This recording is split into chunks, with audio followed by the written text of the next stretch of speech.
श्रावण मास महात्म्य कथा अध्याय 8। श्री शिवाय नमस्तुभ्यम। हर हर महादेव। आप सभी पर भोलेनाथ की कृपा सदैव बनी रहे। आप सभी से अनुरोध है कि कथा को पूरा अवश्य सुनिएगा।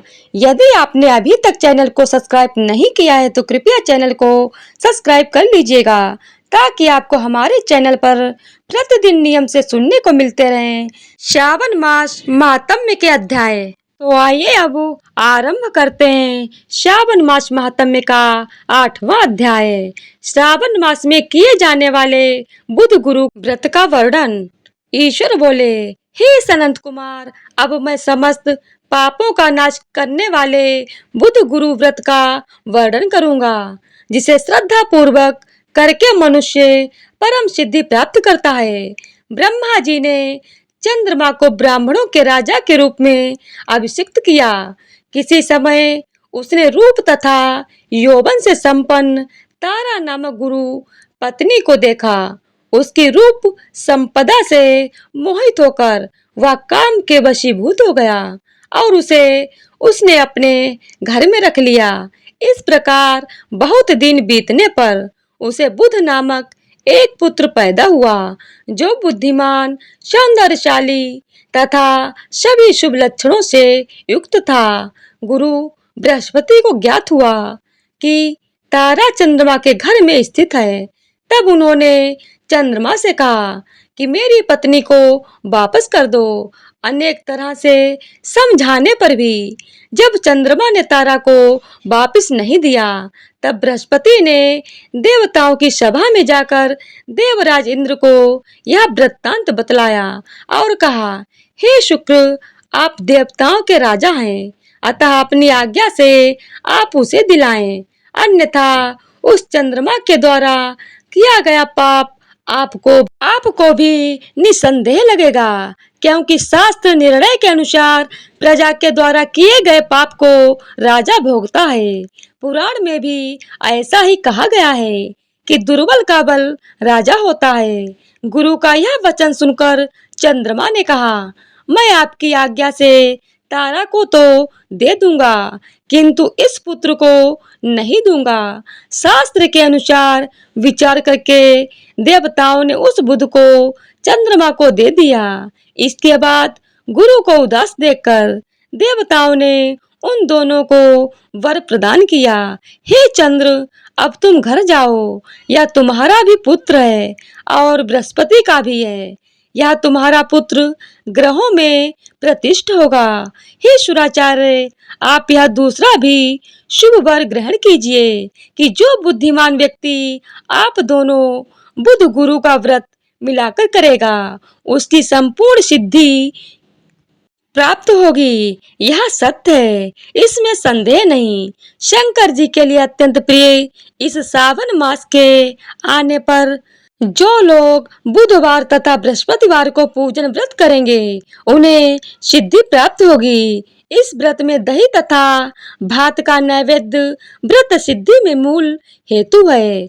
स्थान भेद से आप दोनों की मूर्ति लिखकर पूजन करने से भिन्न भिन्न फल प्राप्त होता है। यदि कोई हिंडोले के ऊपरी स्थान पर आप दोनों की मूर्ति लिखकर पूजन करे तो वह सर्व गुण संपन्न तथा दीर्घायु पुत्र प्राप्त करेगा।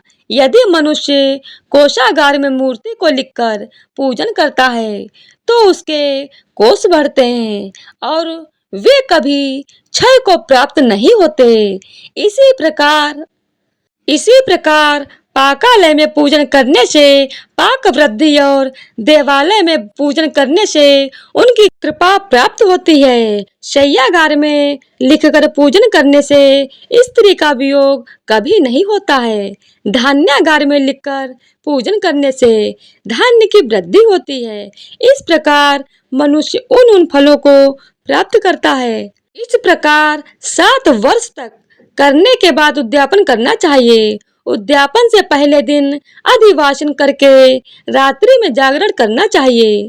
सुवर्ण की प्रतिमा बनाकर विधि पूर्वक 16 उपचारों से पूजन करने के पश्चात तिलघृत चारु और अपामार्ग तथा अश्व तत्व से युक्त समिधाओं से होम कराना चाहिए।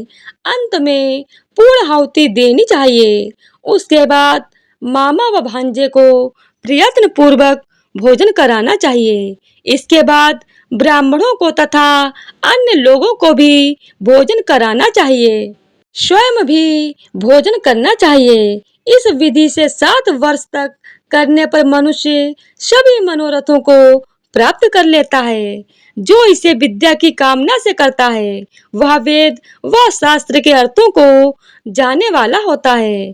बुद्ध बुद्धि प्रदान करते हैं और गुरु बृहस्पति गुरुता प्रदान करते हैं। सनंत कुमार बोले, हे भगवान, आपने जो यह कहा है कि इस अवसर पर मामा तथा भांजे को भोजन कराना चाहिए, यदि बताने योग्य हो तो इसका कारण बताइए।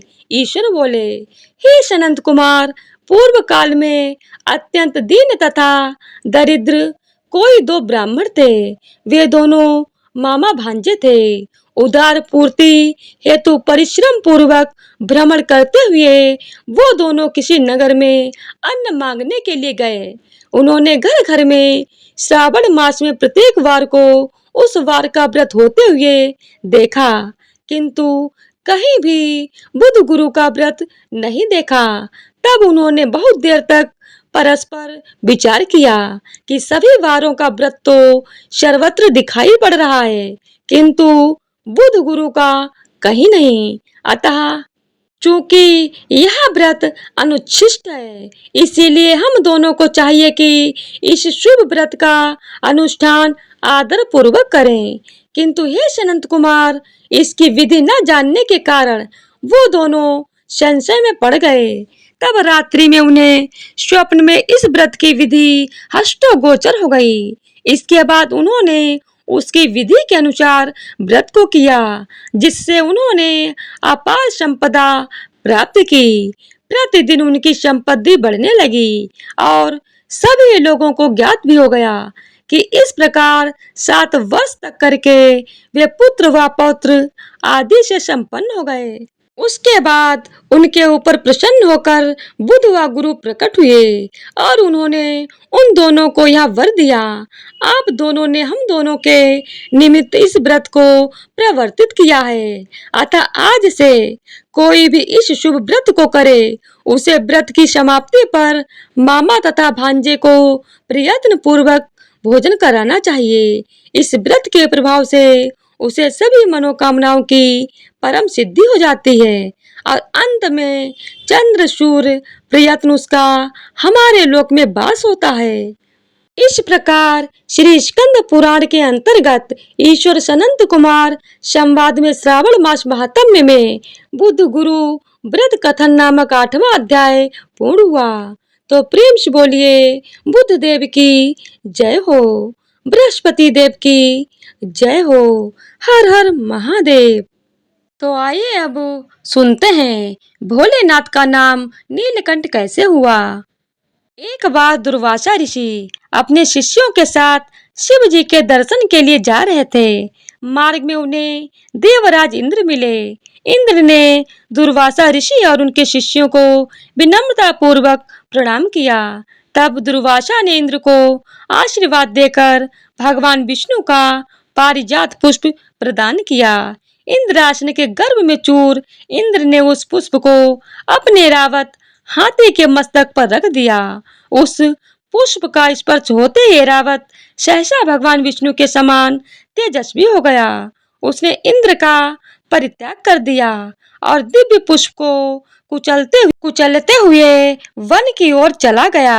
इंद्र द्वारा भगवान विष्णु के दिव्य पुष्प का तिरस्कार होते देखकर दुर्वासा ऋषि के क्रोध की सीमा न रही। उन्होंने देवराज इंद्र को वैभव लक्ष्मी से हीन हो जाने का शाप दे दिया। दुर्वासा मुनि के शाप के कारण फल स्वरूप लक्ष्मी उसी क्षण स्वर्ग लोक को छोड़कर अदृश्य हो गई। लक्ष्मी के चले जाने से इंद्र आदि देवता निर्मल और धनहीन हो गए। उनका वैभव लुप्त हो गया। इंद्र को बलहीन जानकर दैत्यों ने स्वर्ग पर आक्रमण कर दिया और देवगण को पराजित करके स्वर्ग के राज्य पर अपना परचम फहरा दिया। तब इंद्र देव गुरु बृहस्पति और अन्य देवताओं के साथ ब्रह्मा जी की सभा में उपस्थित हुए। तब ब्रह्मा जी बोले, देवेंद्र, भगवान विष्णु के भोग रूपी फूल का अपमान करने के कारण रुष्ट होकर भगवती लक्ष्मी तुम्हारे पास से चली गई है। उन्हें पुनः प्रसन्न करने के लिए तुम भगवान नारायण की कृपा दृष्टि प्राप्त करो। उनके आशीर्वाद से तुम्हें खोया वैभव पुनः मिल जाएगा। इस प्रकार ब्रह्मा जी ने इंद्र को आश्वासन दिया और उन्हें लेकर भगवान विष्णु की शरण में पहुंच गए। वहां भगवान विष्णु भगवती लक्ष्मी जी के साथ विराजमान थे।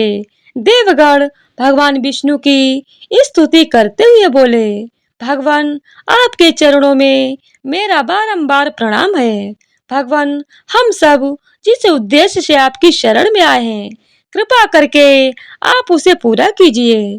दुर्वासा ऋषि के श्राप के कारण माता लक्ष्मी हमसे रूठ गई हैं और दैत्यों ने हमें पराजित कर स्वर्ग पर अधिकार कर लिया है।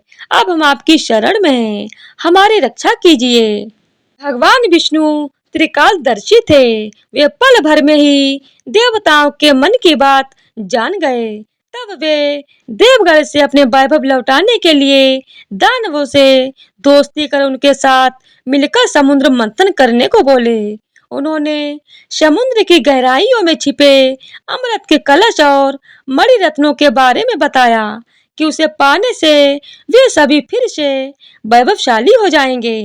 भगवान विष्णु के कहे अनुसार इंद्र सहित सभी देवता दैत्यराज बलि के पास संधि का प्रस्ताव लेकर गए और उन्हें अमृत के बारे में बताकर समुद्र मंथन के लिए तैयार कर लिया। समुद्र मंथन के लिए समुद्र में मंदराचल को स्थापित कर वासुकी नाग को रस्सी बनाया गया। तत्पश्चात दोनों पक्ष अमृत प्राप्ति के लिए समुद्र मंथन करने लगे। अमृत पाने की इच्छा से सभी बड़े जोश और वेग से मंथन कर रहे थे। सहसा तभी समुद्र में से कालकूट नामक भयंकर विष निकला। उस विष की अग्नि से दसों दिशाएं जलने लगीं। समस्त प्राणियों में हाहाकार मच गया।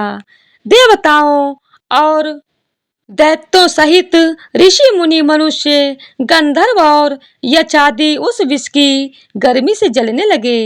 देवताओं की प्रार्थना पर भगवान शिव विष पान के लिए तैयार हो गए। उन्होंने भयंकर विष को हथेलियों में भरा और भगवान विष्णु का स्मरण कर उसे पी गए। भगवान विष्णु अपने भक्तों के संकट हर लेते हैं। उन्होंने उस विष को शिव जी के कंठ गले में ही रोककर उसका प्रभाव समाप्त कर दिया।